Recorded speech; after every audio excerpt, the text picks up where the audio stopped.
نافع بن جبیر بن مطعم نے بیان کیا، کہا کہ مجھ سے عائشہ رضی اللہ عنہ نے بیان کیا کہ رسول اللہ صلی اللہ علیہ وآلہ وسلم نے فرمایا، قیامت کے قریب ایک لشکر کعبہ پر چڑھائی کرے گا۔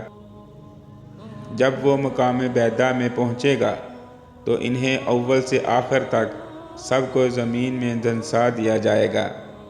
حضرت عائشہ رضی اللہ عنہ نے بیان کیا کہ میں نے کہا، یا رسول اللہ، اسے شروع سے آخر تک کیوں کر دھنسایا جائے گا، جبکہ وہیں ان کے بازار بھی ہوں گے اور وہ لوگ بھی ہوں گے جو ان لشکریوں میں سے نہیں ہوں گے؟